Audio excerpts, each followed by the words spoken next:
AINES.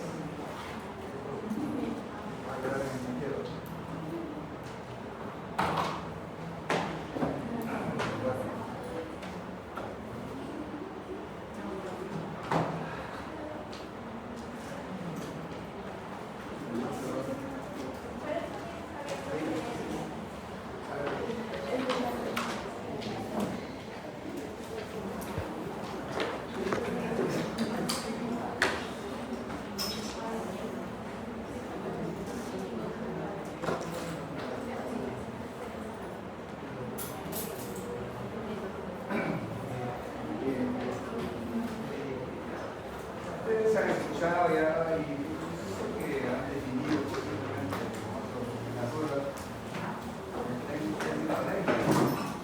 alergia. ¿Sí? Todo el mundo tiene una idea pero bastante cercana a lo que es alergia. Nosotros tenemos que remarcar que es fundamentalmente un problema de hipersensibilidad. Hipersensibilidad. Entonces, un estado de reacción violenta, anómala, intensa ante un agente exógeno, extraño, y que puede ser de naturaleza diversa, ¿no? Como ven ahí en el texto, estamos señalando que entonces un cuadro con sintomatología reactiva y excesiva. Normalmente nosotros en verdad reaccionamos o deberíamos reaccionar de un modo un poco a la defensiva contra sustancias extrañas. Esa es una cuestión natural de protección biológica que tenemos nosotros y que, repito, nos permite incluso supervivir, porque si no tuviéramos esa capacidad de reaccionar ante agentes extraños, seríamos víctimas de un montón de problemas graves para nuestra salud. Entonces el sistema inmunológico reacciona así, a causa de sustancias que llamamos alérgenos, normalmente inofensivos. Estas sustancias no deberían provocar, no deberían provocar estas reacciones tan graves a veces en algunos individuos. Por ejemplo, el polvo, el polen, algunos medicamentos, picadura de insectos y fármacos. ¿Sí? Eso es algo que define a los procesos alérgicos. Cuando estas sustancias entran en contacto con nuestro organismo, se liberan sustancias endógenas propias como respuesta a esa sustancia extraña, que pueden ser primarias y secundarias. Una de las primarias más activas, más dinámicas es la histamina, pero no es la única, por favor. Quiero que cimentemos esta idea. ¿Por qué? Porque casi siempre se circunscribe las alergias a la histamina y a los antihistamínicos, lo que es incorrecto. Los antihistamínicos son una parte de la respuesta patogénica a agentes extraños. Y por lo tanto, si usamos antihistamínicos, solamente vamos a bloquear esa defensa contra los agentes que liberan esta sustancia, pero hay otros que liberan, por ejemplo, alcacoides de otro tipo, incluso leucotrienos, prostaglandina, la misma serotonina. Así que el enfrentamiento de un problema defensivo desde el punto de vista farmacológico no se debe restringir a los antihistamínicos. No cometan ese error de querer evitar, por ejemplo, una respuesta histamínica que puede ser grave como la anafilaxia, administrando antihistamínicos, porque están bloqueando una sola partecita de la respuesta inmunológica. Hay otros agentes, como por ejemplo los corticoides, que vamos a mencionar hoy día también, que sí tienen un espectro mayor y muchas veces se usan conjuntamente los antihistamínicos con los corticoides. Pero quiero insistir en que no tiene por qué limitarse a los antihistamínicos. ¿Por qué estoy insistiendo en esto? Porque hay un error garrafal cotidiano en el cual, por ejemplo, para que un paciente no vaya a responder gravemente a un inyectable de un medicamento, dice, ¿sabe qué? Para que no te vaya a chocar, colócate una ampolla de clorofeniramina, por ejemplo, es un antihistamínico. ¿Qué torpeza es esa? Ahí están bloqueando un agente que ni siquiera que es el más importante de una reacción inmunológica grave. ¿Estamos, por favor, que quede bien claro esto? Hay elementos secundarios como la leucotriena, como les estoy diciendo, la prostaglandina, la bradiquilina, citoquinas. O sea, si nosotros quisiéramos evitar una respuesta grave ante un fármaco, por ejemplo, tendríamos que usar fármacos que tengan actividad contra la histamina, que tengan actividad contra la leucotriena, contra la prostaglandina, que son una barbaridad, contra la bradiquilina y citoquinas. No hay ningún fármaco que pueda evitar eso, ¿sí?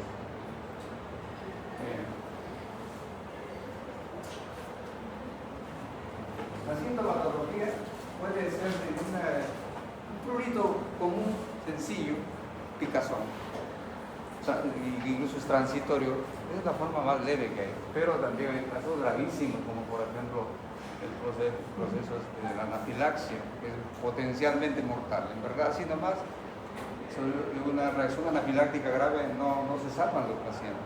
Es difícil poderlo recuperar. Entonces hay sintomatología entonces cutánea, ¿no? La urticaria, que es la típica, las ronchas que le llamamos. Las ronchas técnicamente se llaman abones, con H. Abones. Hay sintomatología respiratoria que puede, por ejemplo, simular un resfrío común. Y ahí es otro error que se comete. Llega un paciente, particularmente niño, de la emergencia con congestión nasal notable, estornudos notables. Está resfriado. Por favor, hay que discriminar bien si es un resfrío o es una rinofaringitis alérgica, por ejemplo. Y por si acaso también les adelanto que en esa rinofaringitis, cuando es alérgica, nunca deben usar antihistamínico. Y eso desgraciadamente es lo común que se hace.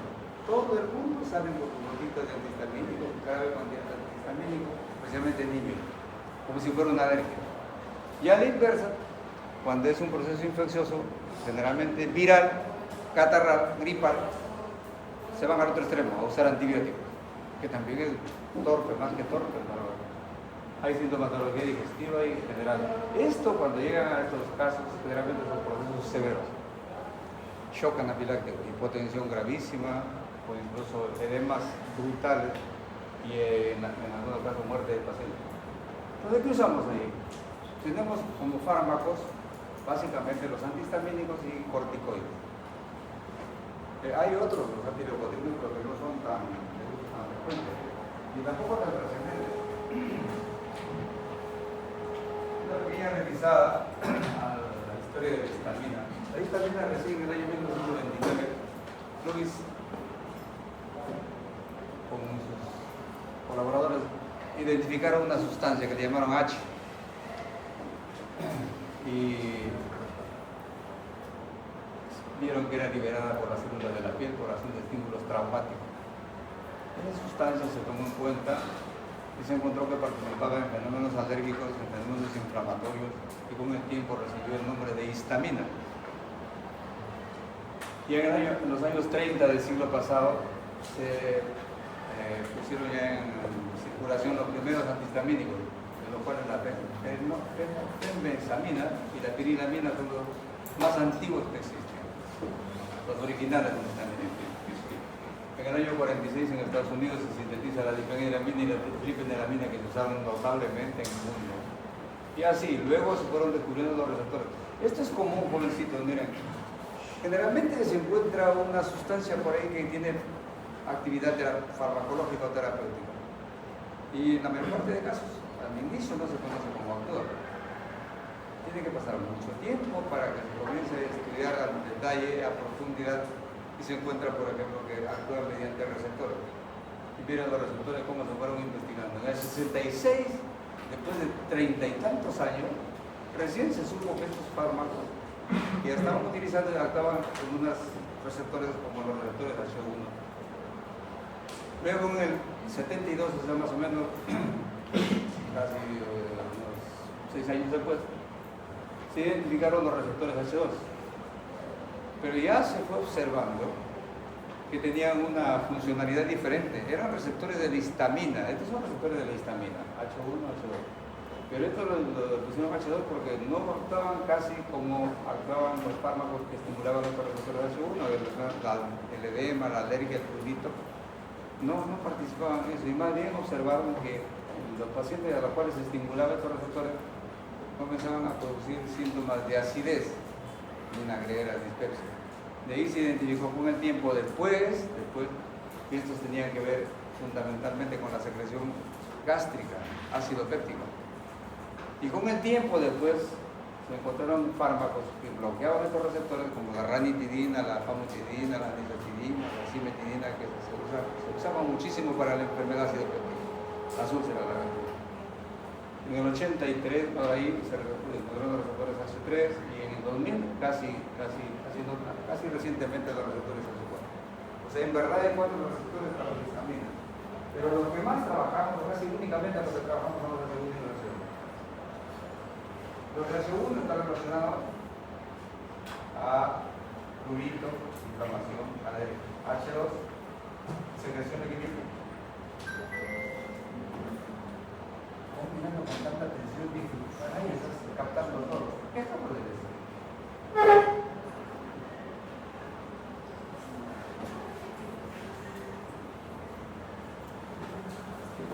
Qué raro.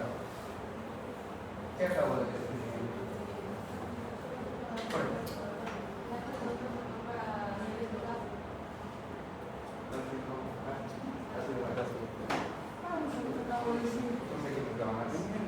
H1 les decía que tiene que ver con la histamina, que los procesos alérgicos inflamatorios se dice.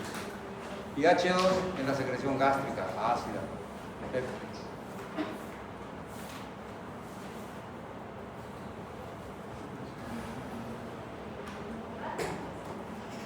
Ahí está los receptores.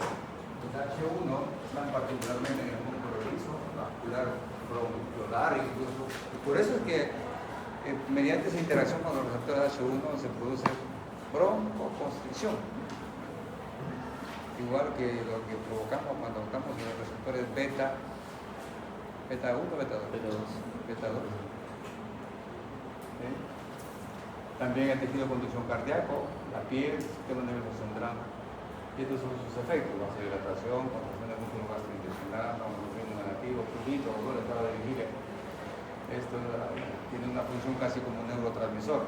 Los antihistamínicos en la mayor parte de pacientes nos mantienen lúcidos, despiertos, porque actúan a este nivel. Y los H2 se encuentran en las células parietales gástricas, por lo tanto participan en la secreción gástrica, el aumento de la secreción gástrica, salival, intestinal, pancreática, bronquial, lacrimal, etcétera, etcétera. Pero ojo, adelante por si acaso no olvido. En la respuesta alérgica, protagónicamente participan los receptores H1, eso que quede claro. Pero en algunos pacientes y en algún grado de severidad de la respuesta alérgica, incluso participan también los receptores H2 como facilitadores de los receptores H1. Eso hace que sea necesario, en algunos casos, usar antihistamínicos H1 y también H2. Los antihistamínicos H2 que usamos para la gastritis, también cuando no hay una respuesta apropiada en una alergia, damos dosis ya máximas del antihistamínico y el paciente reacciona con una respuesta no tanto como quisiéramos, se le adiciona un antihistamínico H2 y mejora su respuesta. ¿Sí? Entonces se sinergizan ahí, pero en esos casos severos, notablemente intensos. ¿Sí? La vía respiratoria, ahí está, seguir la liberación de noradrenalina, acetilcolina, serotonina, una actividad notable como neurotransmisor. Y los H4 están relacionados a acciones, por ejemplo, de la fisiología de la síntesis de la sangre, hematopoiesis, y en el aparato digestivo también.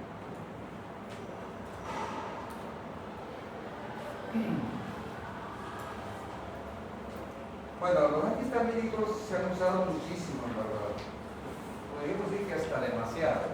Y son diversos, notablemente diversos, la cantidad de antihistamínicos. Y tienen otras clasificaciones. Estas son las clases antihistamínicos y estos son los representantes, digamos. Las alquilaminas incluyen a la clorofeniramina, que posiblemente ha sido el antihistamínico antiguo más usado en el mundo, la clorofeniramina. Aquí he destacado dentro de las piperidinas la ciproheptadina. ¿Por qué lo he destacado? Porque la ciproheptadina no solamente tiene actividad antihistamínica, sino también antiserotonínica. No solamente entonces bloquea la histamina, sino también a la serotonina. Y la serotonina resulta que no tan antiguamente se sabe que tiene un rol fundamental, creo que ya les he comentado, serotonina. No solamente como un neurotransmisor de las funciones, digamos, intelectuales o la vigilia, sino fundamentalmente saben que es el responsable o uno de los responsables más importantes de que se establezcan interconexiones neuronales.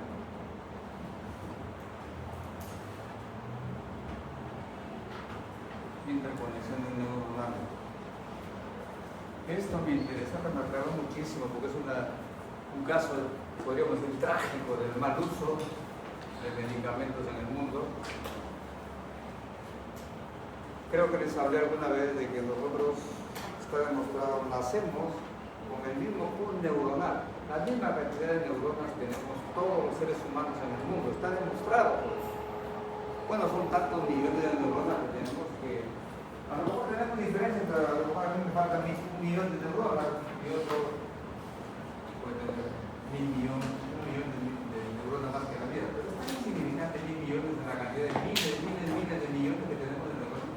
Se dicen, jóvenes, que tenemos tantas neuronas en el cerebro como hay estrellas en el universo. Es increíble, tremenda cantidad, incontable. ¿Sí? Y se sabe que por las neuronas tenemos nivel intelectual, tenemos inteligencia, razonamos, pensamos. Así que toda la vida se ha dicho que tener tantas neuronas determina un nivel de inteligencia. Bueno, pues ¿qué se ha demostrado que no es así? Porque todos tenemos prácticamente la misma cantidad de neuronas. ¿Dónde está el detalle? En las interconexiones. En esa posibilidad que entre las neuronas se comiencen a establecer conexiones, relaciones anatómicas, ¿sí? Sinapsis, ahí es donde reside la inteligencia y el intelecto humano. Ahí sí nos diferenciamos notablemente. Habrá algunos individuos en que una neurona se relaciona con otra mediante una sola sinapsis. Esos son los elementales. Elementales. Aquellos torpes, inteligencias hasta el extremo, olifocrénicos. Y habrá otros que tienen una serie de redes de conexión entre dos neuronas inmensa. Esos son los sabios, los genios. Y el asunto es reconocer esa posibilidad de establecer interconexiones se puede manipular. ¿Vale? Es una cuestión extraordinaria y eso se sabe hace tiempo, pero seguimos ignorándolo.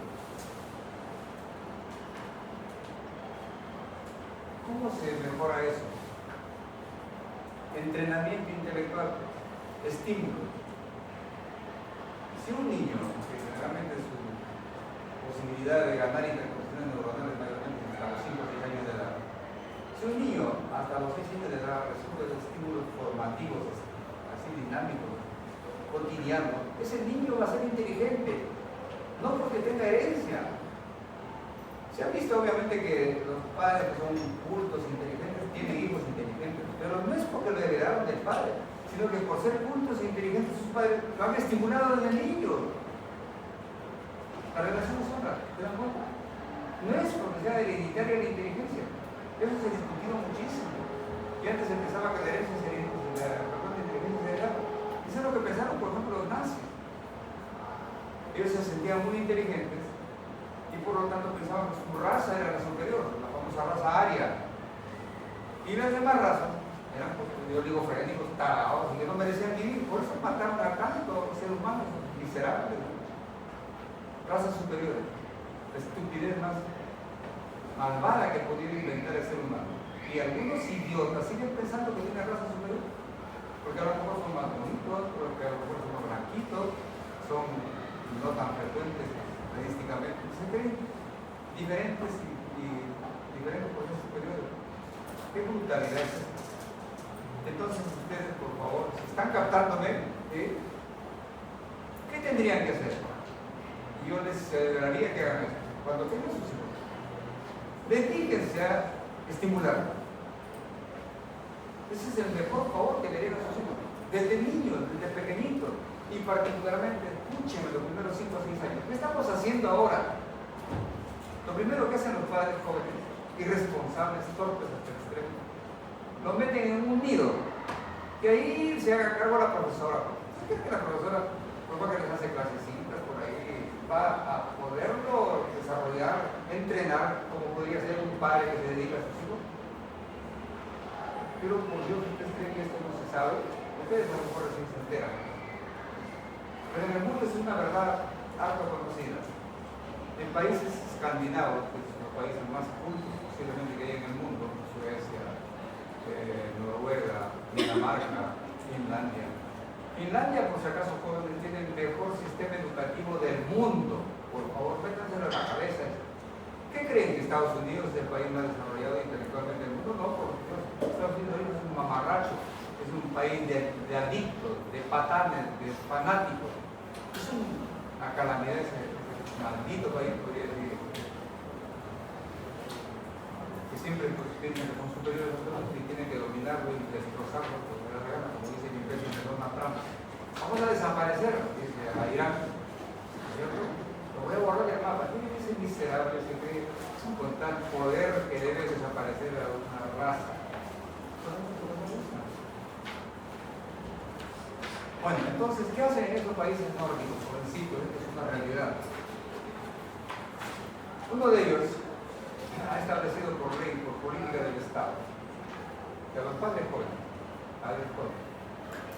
que tienen hijos pequeños, inmediatamente tienen un sistema estadístico notable, los captan y les dan esta oferta, que prácticamente es una obligación.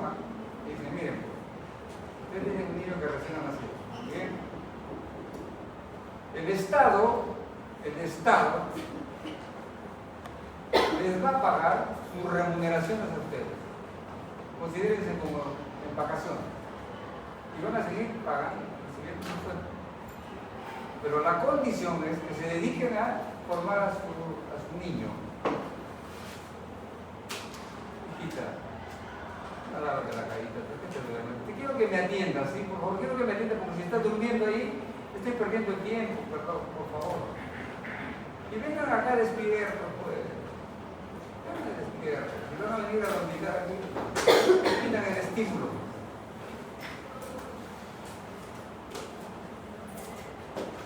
Bueno, entonces les pagan sus sueldos durante los 5 años, pero tienen que dar evidencias, tienen que dar informes, tienen que dar productos de que sí están participando en la formación intelectual de sus niños. Eso es una realidad. Si quieren ustedes averiguar, hay países de este tipo que están estimulando la migración. Si quieren irse, váyanse para allá.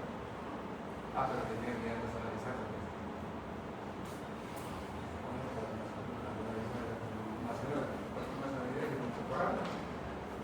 Pero es algo extraordinario. Entonces, el entrenamiento es fundamental. Se habla, señores, de que el cerebro es un músculo.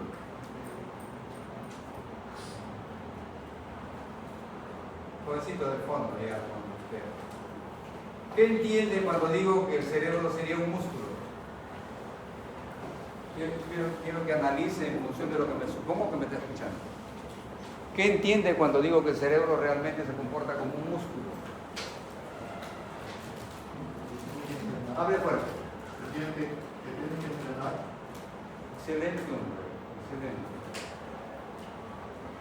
Si el cerebro se estimula, se entrena, es como un músculo, se va a fortalecer, se va a vigorizar. Se va a vigorizar, ¿sí? Se va a volver fuerte, se va a volver funcional. Y por lo tanto, eso es lo que hay que hacer con esos músculos.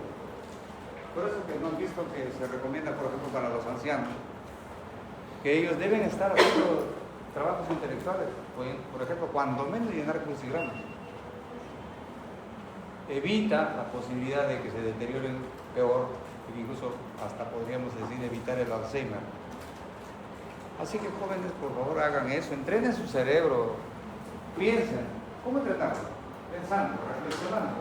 pero reflexionando, logrando encontrar explicaciones a sus dudas. No tener dudas y persignarse de que ya algo es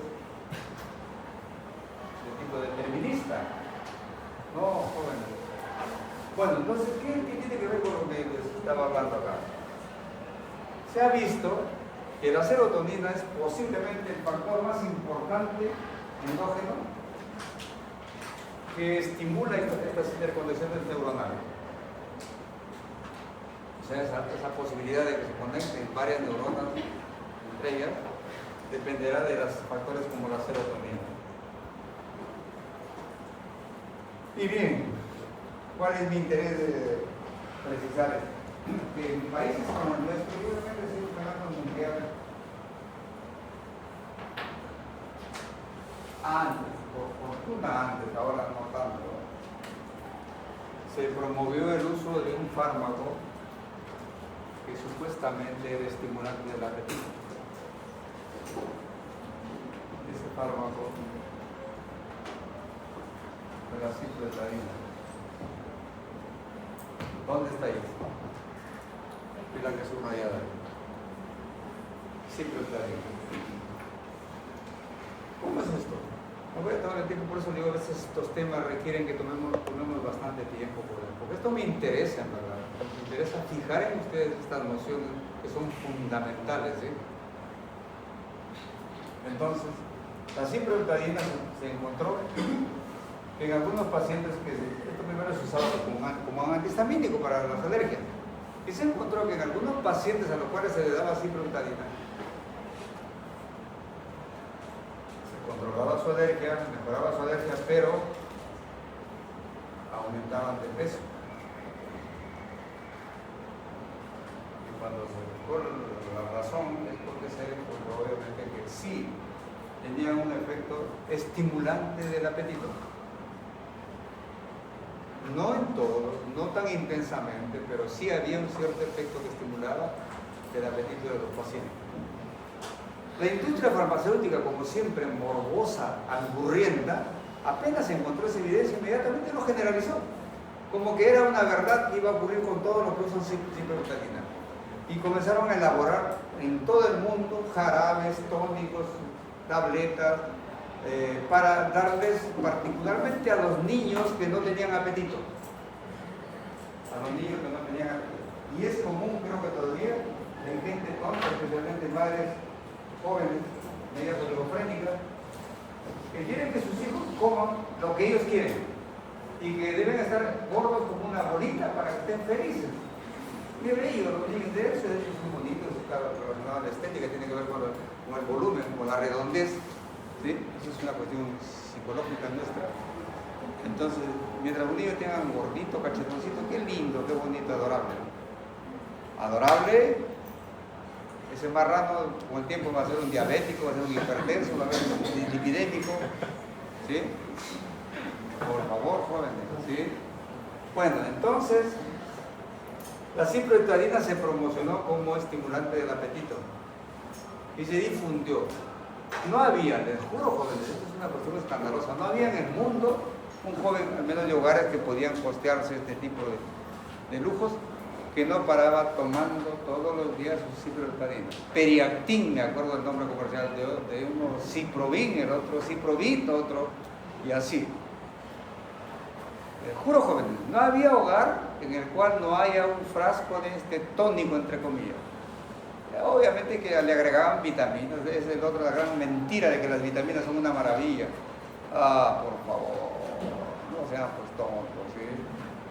Las vitaminas son una maravilla en su rol fisiológico. Una vez que se atiende a los requerimientos básicos de vitaminas, no juega ningún rol adicional, así que esa tontería de que la vitamina C, si toman bastante vitamina C, especialmente en forma medicamentosa, peor ahora como están haciendo, inyectándose cada mes, creo, una dosis de vitamina C, con no sé cuántos soles cuesta. Hay muchos médicos estafadores que están haciendo eso de rutina. Esa persona va a ser más, digamos, vigorosa, no se va a enfermar, los resfríos se van a desaparecer porque la vitamina C depende de los resfríos comunes. La las inflamaciones, es un cuento, pero de los más miserables. Tienen un rol funcional las vitaminas, rol funcional nutricional, como nutrientes, como parte de la alimentación, pero como terapia, como fármaco, por favor, solamente funcionaría ¿en qué? En las enfermedades carenciales. Si yo hago déficit de vitamina C, hago el escorbuto, me dan vitamina C, obviamente me curo del escorbuto.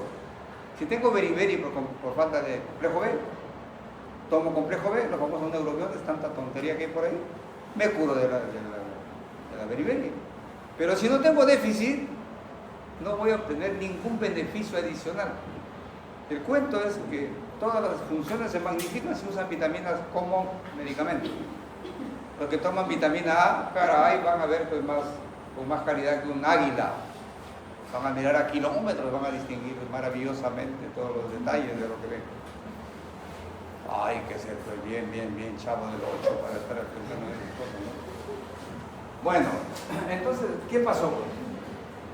Se usó tanto, por años este preparado, que nadie puede demostrar que eso ha sido la peor calamidad que han recibido esos niños por años. Y generalmente lo han recibido niños pequeños, que supuestamente no tienen apetito. Entonces, en esos años que han recibido ciprofloxacina y se ha bloqueado su serotonina, han tenido oportunidad de desarrollar conexiones neuronales. Ese es el gran daño, este es lo grave del asunto. No hay confirmación, obviamente que no, pero la lógica científica dice que sí, lo más probable es que a esos niños se les frustró su desarrollo neurológico e intelectual para siempre. Por eso no se recupera después de los 5 años. Eso es, por favor, algo que se me hace urgente e imprescindible comentarlo con ustedes, para que vean cómo podemos nosotros generar tanto potencial o real daño por ser irresponsables usando medicamentos de esta manera. Bueno, las etanolaminas hay que destacar el nimeglitrato, que se usa muchísimo en la actualidad, es un buen antihistamínico, pero generalmente se usa como antiemético, para la náusea y el vómito. Y así.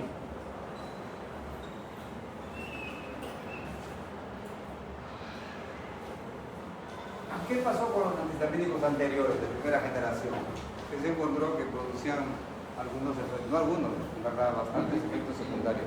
Algunos pacientes sedación y algunos excitabilidad neurológica, notable. Problemas gástricos, problemas alérgicos. Increíblemente, son antihistamínicos que se usan para las alergias, pero de por sí pueden provocarse sus propias alergias. Paradójico, aparentemente. Entonces, se buscaron antihistamínicos que ojalá no tengan esos riesgos. Y sí se elaboró pues la investigación farmacológica, perdón, no farmacéutica, no confundamos farmacéutico con farmacológico. La farmacéutica es una profesión que se encarga de elaborar los fármacos, investigar su naturaleza química y procesarlos, no tiene nada que ver con la terapéutica. O sea, el químico farmacéutico que tenemos en las farmacias por ahí es un profesional obviamente valioso porque permitiría que él pueda procesar procesar sus medicamentos e incluso establecer ciertas modificaciones como lo hacían antes para darle una mejor presentación, un mejor sabor, una mejor consistencia física, pero de ninguna manera tenían la competencia de indicar medicamentos. Y eso, en verdad, por fortuna ya no se ve más, pero en algún tiempo asumieron que también eran médicos, y en sus farmacias y boticas atendían pacientes y todavía discutían, nosotros somos químicos farmacéuticos, conocemos de medicamentos más que los médicos. En parte tenían razón, porque la mayor parte de médicos brutos que hay no conocen de medicamentos, entonces tienen razón, pero la naturaleza profesional es así. Bueno, entonces ellos investigaron, la industria farmacéutica, no la químico farmacéutica, investigaron variantes de los antihistamínicos de primera generación y los modificaron molecularmente para ver si ojalá seguían conservando su actividad antihistamínica sin incrementar sus riesgos colaterales.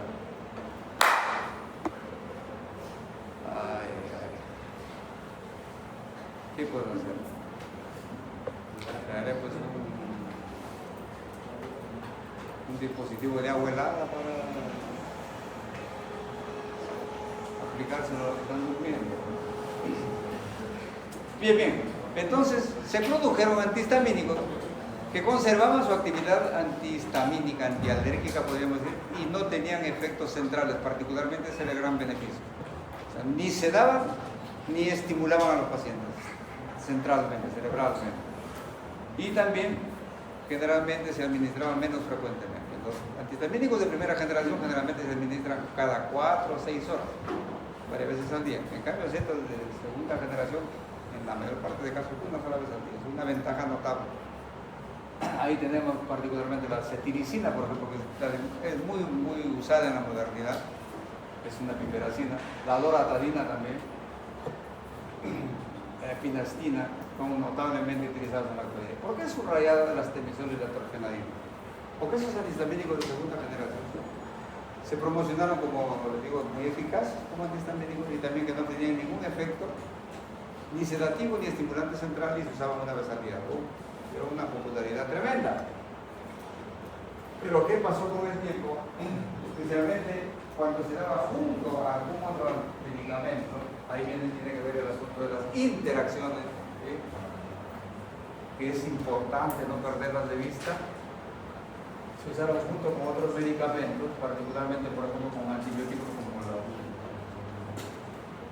eritromicina, macrólidos, son varios tipos, macrólidos. ¿Qué ocurrió? Desgraciadamente hubieron eventos terribles, ¿no? Falla cardiovascular, colapso, arritmia, mortales definitivamente. Y hubo un montón de muertes de pacientes con estos antihistamínicos, pero especialmente interactuando con otros medicamentos que se daban. Ahí, por ejemplo, era común, pues esto, paciente que llegaba con sus mocos en la nariz, estornudos, y se pensaba que era a lo mejor un resfrío común, o una alergia, una rinitis. Se daba este antihistamínico, pero por ahí encontraron una congestión de faringe, también hay una infección de garganta, acitromicina, eritromicina. Esa interacción de estos macrólidos más el antihistamínico, catástrofe cardiológica, muerte de pacientes. Se tuvieron que retirar del mercado, ya no existen en las temisol y la terfenadina. Pero miren, es una advertencia, pobrecitos, de esta posibilidad de interacción fatal que puede haber entre medicamentos. Características de los antihistamínicos de primera generación, obviamente son altamente competitivos reversibles, inhiben la liberación de histamina, pero la que está libre, miren ese detalle, la que ya se liberó va a seguir actuando. Por eso que muchas veces, especialmente cuando se administran tarde, ya no dan el beneficio que uno espera, porque ya hubo histamina que se liberó y ahí no actúan. ¿Sí? Ninguno afecta el metabolismo del histamina, pero sí inhiben su liberación. O sea, para el proceso que no se vuelva crónico, sí, pues ayudaría, ¿no? Tienen todos efectos anticolinérgicos. ¿Qué significa eso? Por ejemplo, si yo le doy a un paciente que tiene un proceso de tipo rinofaringio, le ayudaré pues, a que controle su rinofaringitis, ¿no? Pero le voy a producir efectos anticolinérgicos. ¿Dónde voy a afectarle? La función gastrointestinal, donde tiene que ver la acetilcolina. Tiene incluso a nivel neuronal central. De ahí que se dice pues, que estos preparados deben usarse solamente cuando hay un diagnóstico preciso de alergia, no usarlos solamente porque encontramos congestión nasal, estornudos y con eso creemos que vamos a ayudar al paciente. Por si acaso, jovencito, el antihistamínico per se no va a ayudar a resolver la congestión nasal. Para eso se usa vasoconstrictores de uso local. El paciente cree que usando los antigripales que tienen antihistamínicos ya va a solucionar su congestión nasal. No, joven, no están perdiendo el tiempo. Están equivocando. Bloqueo parcial de reacciones de hipersensibilidad, por ejemplo, en la anafilaxia. Efectos parciales. Algunos como la citricina tiene una actividad que inhibe la liberación de mediadores alérgicos y la formación de quinina, puede ayudar a algo elemental alérgico de tipo severo. Algunos tienen reacción anestésica local, por ejemplo la promethazina, algunas veces se usa como anestésico local puro. Y ahí están sus efectos a nivel del sistema nervioso central, excitación y algunos depresión. La etanolamina, como la difenilamina, produce depresión central, en cambio la clorofenilamina, estimulación. Esto contrapuesto. ¿Sí? Acción anticinetóxica. ¿Han escuchado lo que es cinetosis? ¿Alguien? ¿Qué es? Mareo. Pero, exactamente con ese detalle, al trasladarse. No es cualquier mareo. Es el mareo que ocurre en individuos ya de manera constitucional, que cuando viajan, y especialmente contra el sentido del viaje, de la espalda, se marean de inmediato y se desencadena una reacción incluso con vómitos intensos. Es la cinetosis. No vayan a confundir con el mal de altura. No es lo mismo. El mal de altura es cuando suben a niveles, digamos, más o menos de 2000 y tantos metros sobre el nivel del mar. Eso ya por disminución de la presión parcial de oxígeno. Esto no, esto es un proceso de vida interno, se llama cinetosis. Esos pacientes se benefician notablemente con fármacos como la promethazina y con el dimeghidrinato. Es excelente, como si por si acaso esto es constitucional, o sea, hay personas que nacen con esa condición y hasta que mueran siempre van a sufrir el mismo problema. Entonces, se administra una dosis, para que sepan esto como cultura general, se administra una dosis, una tableta de promethazina o de dimeghidrinato 30 minutos antes del viaje y listo. Generalmente soportan un viaje de cuando menos 6 horas.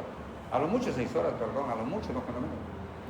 Pero, ¿qué pasaría si se van a Lima? Donde ahora, abusivamente, ¿saben cuánto demora un viaje a Lima por tierra?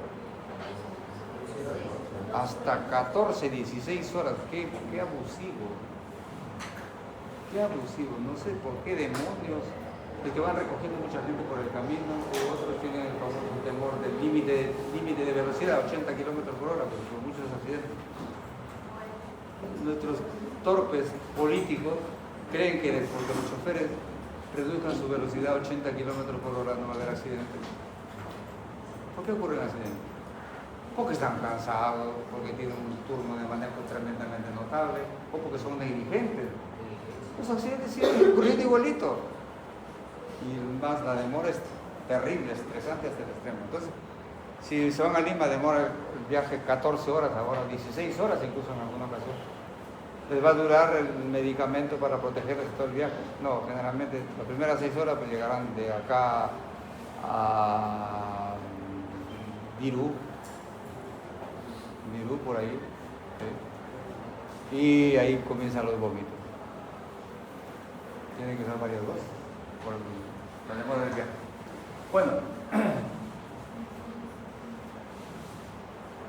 esto viene, la vasodilatación parcial que requiere de bloqueo H2. Hay casos de edema alérgico, que repito, para que pueda resolverse, no solamente son suficientes los antihistamínicos, tienen que usar como complemento a los H2, o sea, aquellos que usamos para la gastritis, como la ranitidina, la famotidina, la nitidina, se da como complemento ahí para que complete su tratamiento.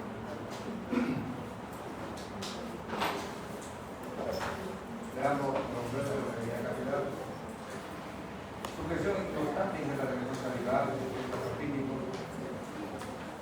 contribuyen a disminuir la secreción bronquial. Eso es importante tomarlo en cuenta, porque si lo usamos para la gripe, como muchos tontamente siguen usando antihistamínicos para la gripe, como si fuera una alergia, están provocando disminución de la secreción, a la menor secreción bronquial. ¿Qué hemos dicho de la secreción bronquial de la clase anterior de la respiratoria? ¿Es bueno secarla o facilitar que se humedezca? Claro, pues si eso está contribuyendo a que elimine todas las sustancias extrañas que se impactan ahí. Entonces, por eso usar antihistamínicos en los resfríos comunes es contraindicado, jóvenes, a pesar de que lo usan ahora de manera abusiva, no es lo adecuado. Así es, así es. Su farmacosintética,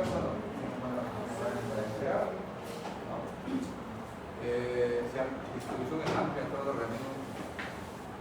Algunos se concentran notablemente en la piel, entonces sirven muchísimo en las alergias cutáneas. Por ejemplo, la hidroxicina es particularmente muy útil. Cuando hay mucho prurito cutáneo, se debe privilegiar ese tipo de antihistamínico, la hidroxicina.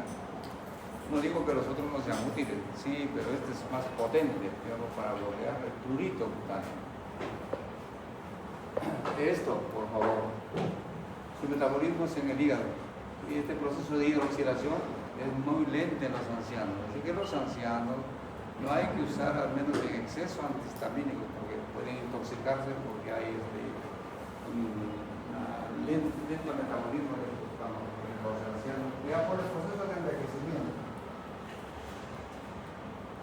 ¿Cuáles son las características de los antihistamínicos de segunda generación?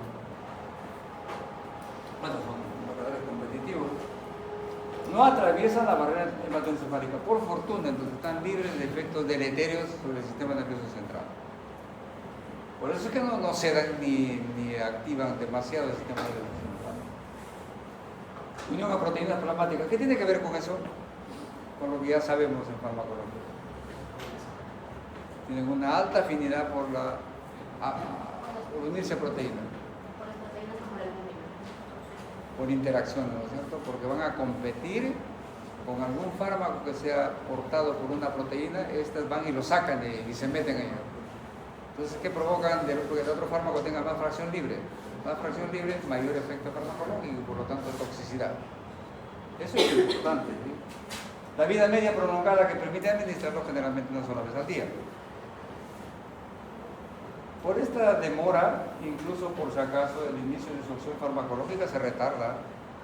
No vayan a esperar, por ejemplo, que ustedes dan una cetiricina, van a obtener rápido el beneficio como si dieran clorofeniramina. La clorofeniramina, que es de primera generación, va a actuar más rápido. No digo que es mejor, sino que más rápido le va a obtener el beneficio. Pero en el efecto terapéutico, obviamente, la cetiricina puede ser mejor que la clorofeniramina. Los metabolitos suelen ser activos, eso es importante también tener en cuenta. Por eso es que demora más de 6 horas, hasta 24 horas. Toxicidad. Esta es la toxicidad, la referencia que se genera para todos, de primera y segunda generación. Múltiples colaterales y con variaciones individuales. O sea, por desgracia hay pacientes que reaccionan más notablemente más que otros a los antihistamínicos. La sedación, que es común especialmente con la de primera generación, esto pues sí se potencia con el alcohol, de un modo dramático, intenso, severo.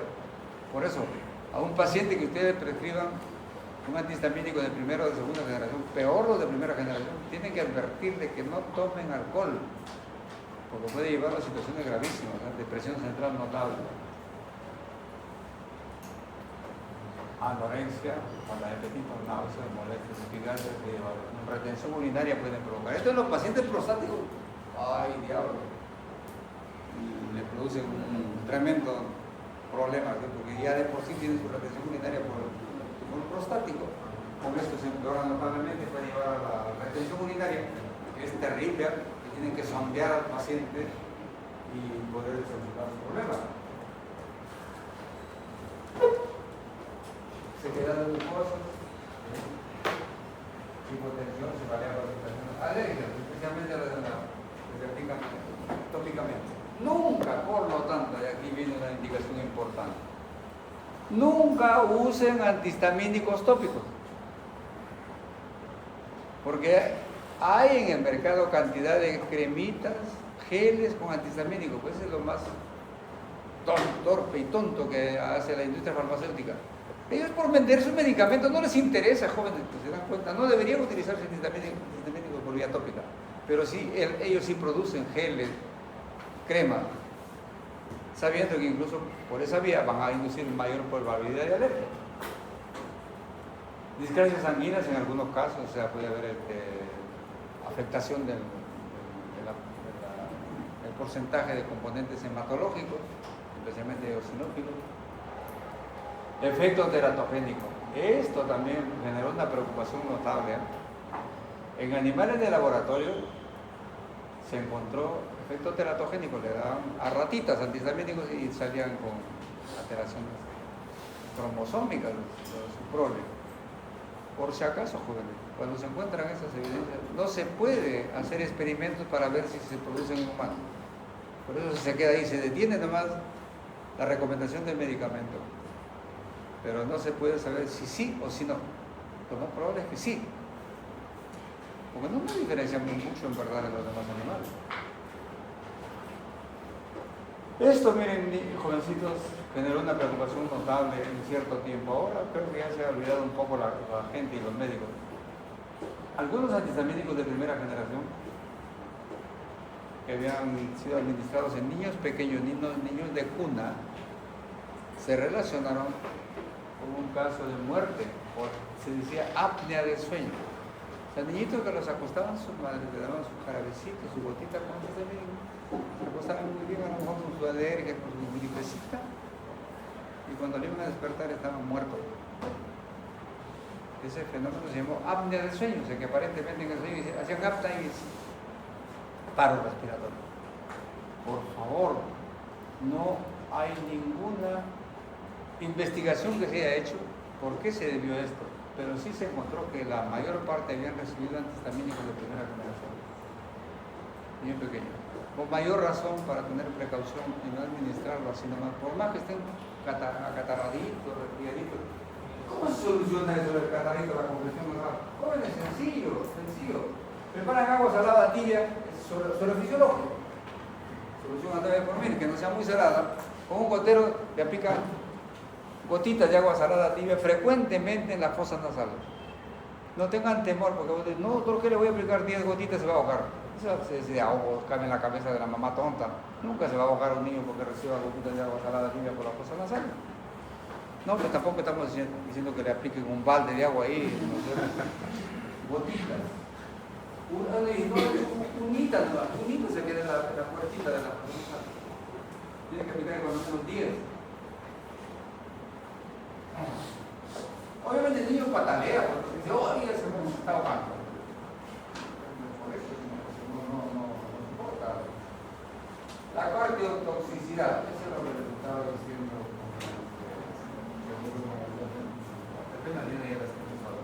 Pero miren otra cosa ahí abajo.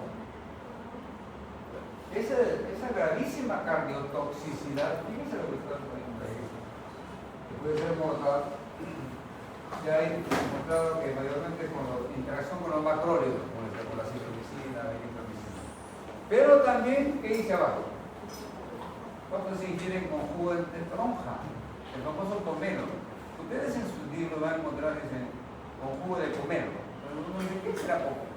Pomelo es la toronja. ¿Sí?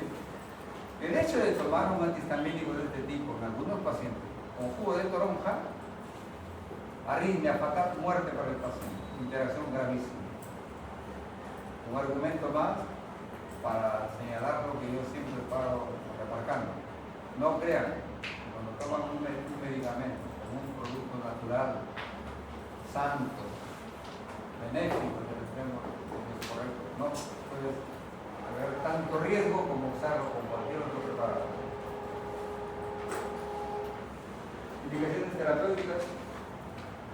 Rinoconjuntivitis alérgica, que no es lo mismo que resfrío común. Por favor, ahí quiero que no se olviden de eso, por favor. ¿Sí? Por eso abajo dice, no apropiado para el resfrío común por efectos secantes de secreciones y somnolencia, sedación.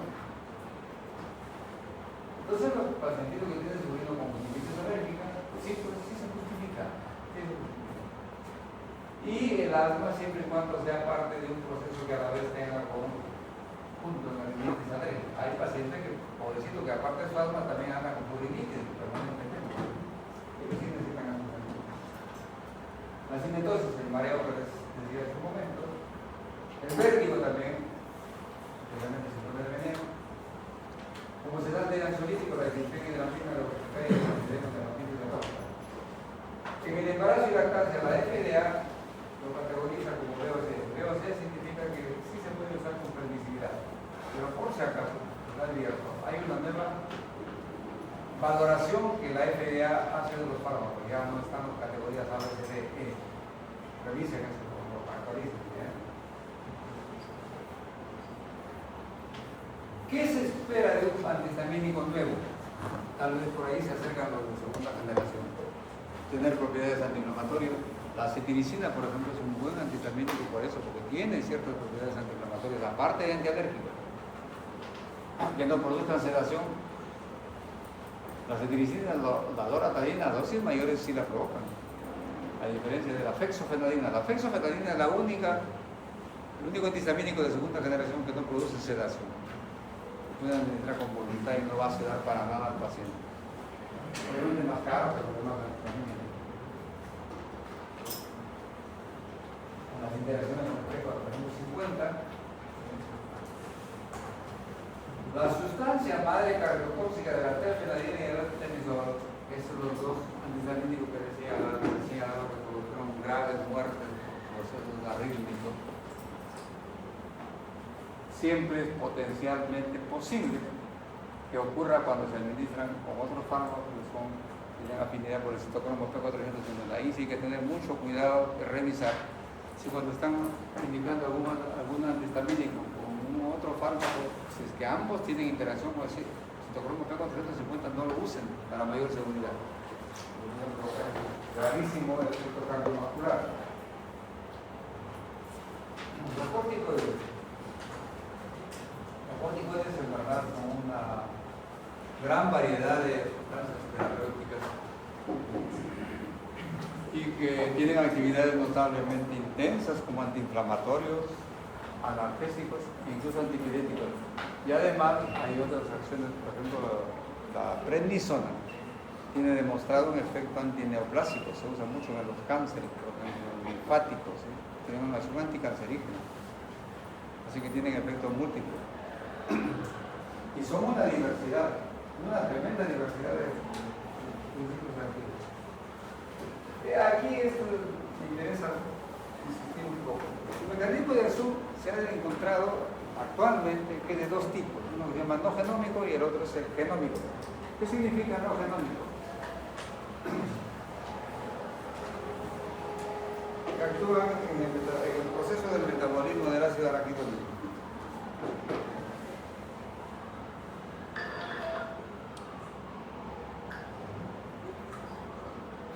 No genómico. Acción a nivel del metabolismo del ácido araquidónico.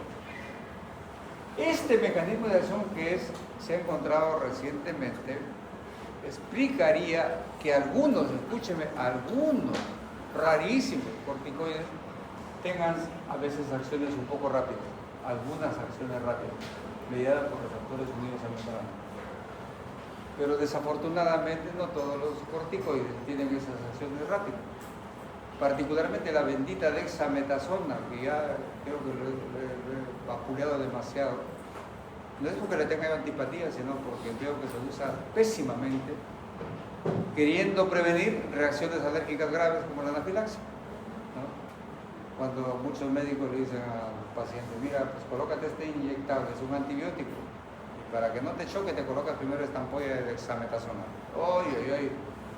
Eso es casi invitarlo a la muerte, porque no va a protegerlo para nada, ¿sí?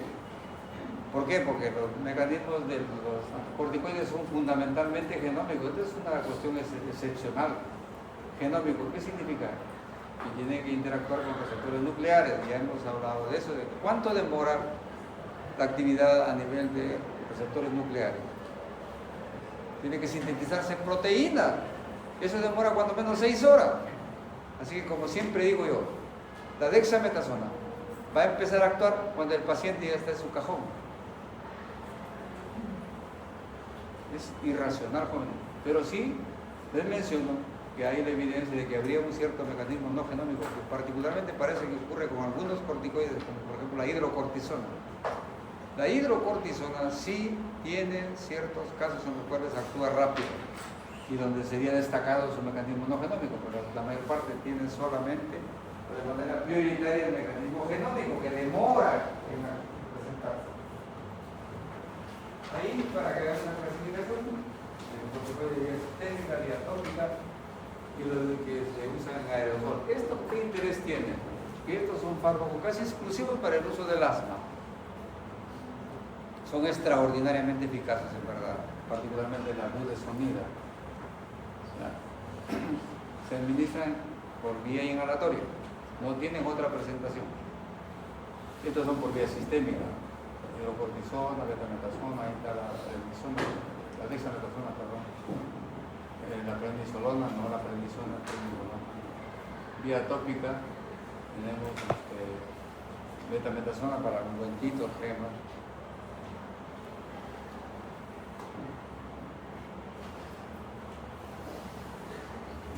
O a la miracadora.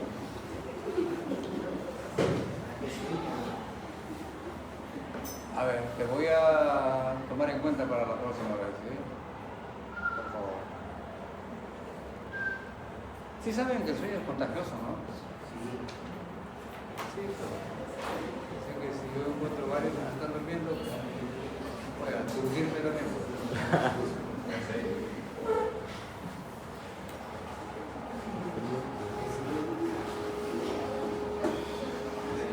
Es un cuadro comparativo en el que básicamente lo que quiero es que vean la potencia de los antiinflamatorios de tipo corticoide. La hidrocortisona es el prototipo que se le asignó por convención internacional una potencia de 1. Todos se comparan con la hidrocortisona. Dice que tiene acción más rápida también. Miren, la prednisona es 4 veces más potente que la hidrocortisona. Pero miren la dexametasona. La dexametasona es 25 veces más potente que la hidrocortisona y más o menos 6 veces más potente que la prednisona. Eso sirve para establecer dosis. O sea, si yo uso hidrocortisona como 1, tendría que dar 25 veces más, 25, mejor dicho. Si uso dexametasona, estoy usando cuando menos 25 veces la dosis de hidrocortisona. Esa es la relación. ¿Sí? De ahí pueden deducir ustedes con qué dosis van a trabajar con un paciente. ¿Qué acciones tienen? Hay notables acciones antiinflamatorias, macroscópicas, microscópicas. Macroscópicas inhiben la tétara inflamatoria local. ¿Cuál es la tétara inflamatoria? Que ustedes supongo que la saben.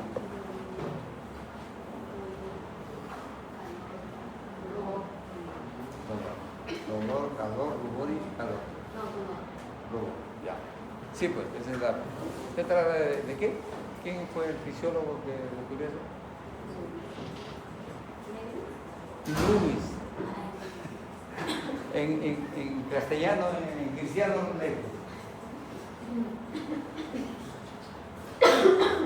microscópicamente inhiben la migración leucocitaria de los macrófagos, de los anticuerpos. Esta es la que tiene notable la actividad aquí, la prednisona. También tiene acciones inhibitoras sobre prostaglandinas y leucotrienos y la liberación de histamina.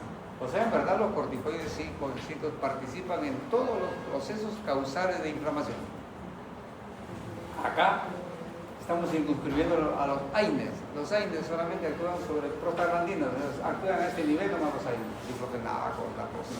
Pero los corticoides tienen una acción mucho más amplia, por eso son más potentes antiinflamatorios los corticoides que los AINES. Y inhiben el rechazo de tejido. Eso se utiliza, por ejemplo, para los trasplantados. Los trasplantados, por decir de propósito, quiero advertirle, no es gran cosa lo que hacemos, por ejemplo, cuando trasplantamos un órgano a un paciente. Le damos sobrevida. Claro que sí, sobrevive un paciente que tiene trasplante cardíaco. Pero ¿saben cuál es su calidad de vida? Algunos dicen, mejor no. El trasplantado tiene que estar casi como en una urna de cristal. No debe exponerse a ningún factor que le vaya a provocar una patología seriamente infecciosa, porque comprometa su estado de defensa, que está venido a menos. No tanto por la enfermedad, sino porque está recibiendo corticoides que tumban la reacción inmunológica a prácticamente cero. Está recibiendo citotóxicos para impedir el rechazo. El trasplantado está prácticamente desprotegido de defensas inmunológicas.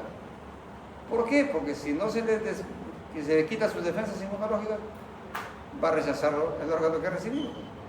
porque nuestro organismo no puede soportar un órgano que no es propio. Lo rechaza, lo bota, lo anula y obviamente puede morir el paciente de inmediato. Es una situación bien grave los trasplantados por esta condición. Me acuerdo una vez una conferencia extraordinaria que tuve una suerte maravillosa de participar recién digamos acá en un medio español que habló sobre la muerte extraordinaria porque me marcó. Él decía, no hay que confundir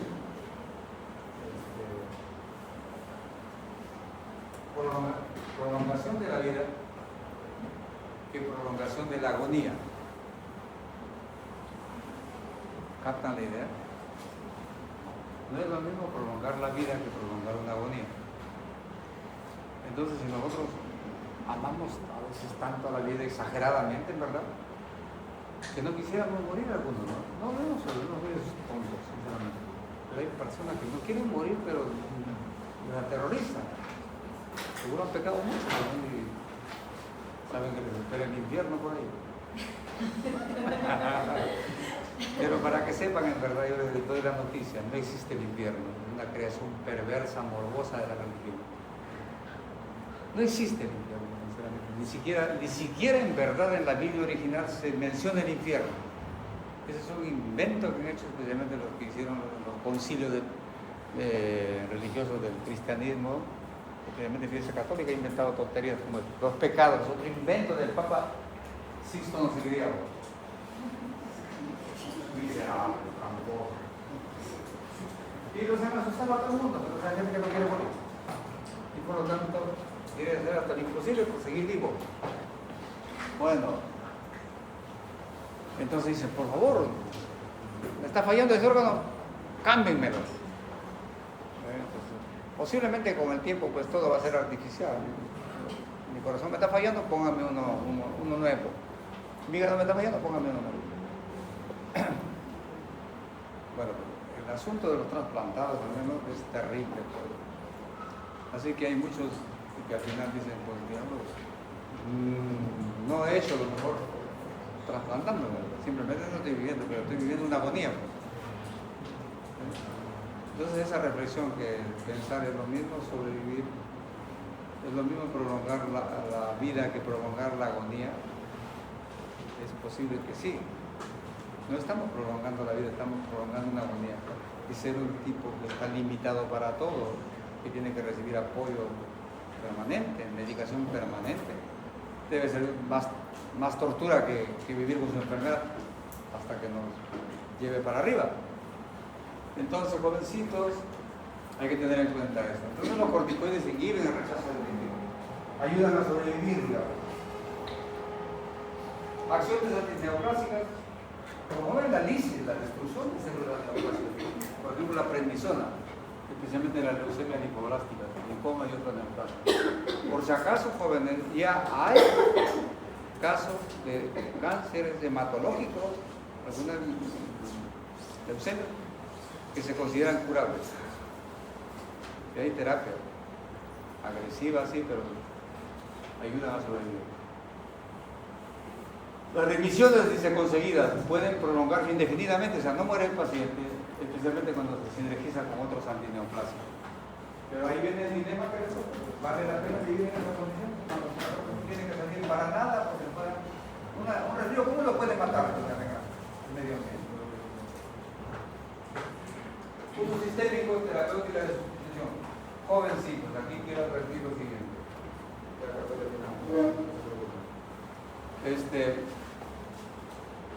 Cuando usamos corticoides hay que tener, por favor, atiéndanme bien, una precaución tremenda, ¿sí?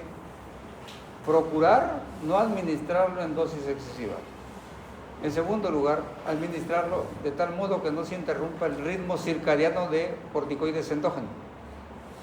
Porque cuando ustedes hacen eso, o cuando uno hace eso administrando corticoides exógenos, el organismo reacciona de inmediato, dice, no tengo que producir corticoides porque tengo suficientes. Así que se paraliza la producción de corticoides endógenos.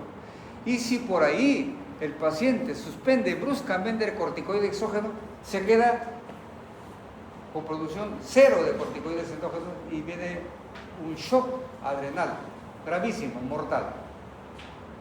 Por favor, entonces cuando usan un corticoide, especialmente en tiempo prolongado, tienen que disminuirlo gradualmente y siempre empezando por las dosis nocturnas, nunca por la dosis diurna, para no afectar el ritmo circadiano de corticoides. Si ustedes acordaran de fisiología, entraríamos en esos detalles, pero no quiero intoxicarles, no, lo dejamos ahí. No es que no se acuerdan de fisiología, sino que fisiología no les enseñaron. Es otra cosa. ¿Quiénes les enseñan fisiología a propósito? ¿Me pueden mencionar alguno? Me parece que el doctor Arana. Sí. ¿Sí? Ah, de razón. Ay. Bueno, entonces, por favor, ¿qué hacemos? Si es que se detecta un caso de ese shock por insuficiencia adrenal, tiene que administrarse corticoides urgente, porque si no el paciente se muere. O sea, ahí le estamos supliendo sus corticoides endógenos que no producen hasta que pueda reactivarse todavía su producción endógena de corticoides. Entonces, terapéutica de sustitución. El síndrome nefrótico, en galería seguramente, coragenopatía, oftalmopatía, leucemia, ahí está la referencia. Y en edema cerebral. El edema cerebral es lo más común que hacemos. O traumatismo encefalocraniano grave, es grave. Se produce tal tremenda edema que puede imaginar, podríamos decir, el tejido cerebral en el cuarto ventrículo y muerte del paciente, en edema cerebral. Entonces se usan corticoides en dosis alta para disminuir, ojalá lo más antes posible, el edema cerebral, y ahí se usa mucho la dexametasona, pero tiene que ser muy bien dosificado, ese es el manejo especializado, pero se usa entonces para evitar el edema cerebral. Esta es simplemente una especie de pauta de cómo se debe usar la prednisona, que es uno de los corticoides de uso más frecuente. Dice, pauta y duración del tratamiento con prednisona, una dosis de 0,5 a 1 miligramo por la mañana, poquísimo, miren ustedes, las tabletas vienen por si acaso de 5, de 20 y 50 miligramos. Entonces, por ejemplo, se le da una dosis a un paciente, 0,5 a 1 miligramo al día por la mañana, o repartir la dosis hasta 4 tomas al día. La dosis única matutina viene bien si el tratamiento va a ser corto. O sea, no tienen por qué dar corticoides necesariamente mañana, tarde y noche, casi no se da por vida media. O sea, una vez en la mañana, sí, idealmente, escúchenme bien, idealmente empiecen dando en la mañana. Y con eso se disminuiría el riesgo de la supresión hipófisis suprarrenal. Una vez que ya usaron la dosis apropiada en el paciente, obtienen la respuesta terapéutica, a lo mejor le dan 20 miligramos diarios. Siempre procuren darlo repartido en la mañana y máximo al mediodía. En caso extraordinario, algo que sea grave, le dan una dosis nocturna. Eviten casi siempre la dosis nocturna, porque eso interferiría con el eje córtico suprarrenal. Entonces procuren darlo en la mañana o máximo en la mañana y al mediodía. Y cuando comiencen a disminuirlo, háganlo gradualmente, nunca lo suspendan bruscamente y adviertan al paciente que no tienen por qué suspenderlo bruscamente, porque viene ese colapso gravísimo. Y cuando ya lo disminuyen, tiene que disminuir más o menos 5 miligramos cada día, de manera que tendrían que demorarse cuando menos 7 días en suprimir todo el tiempo de tratamiento, toda la dosis estoy hablando. Traten de retirarlo en un tiempo de una semana, idealmente. Y la supresión de dosis deben hacerlo retirando, dice, la dosis última del día. O sea, si el paciente está recibiendo mañana, tarde y noche, primero retiren la de la noche. Después de 3, 4 días por ahí, retiran la del mediodía. Y 3, 4 días después, o sea, 7 días, retiran la de la mañana. Hagan eso, por favor. Porque si retiran bruscamente, va a producir ese famoso problema de supresión del eje córtico suprarrenal, hipófisis suprarrenal, que es gravísimo, potencialmente mortal. Creo que esa es la última diapositiva.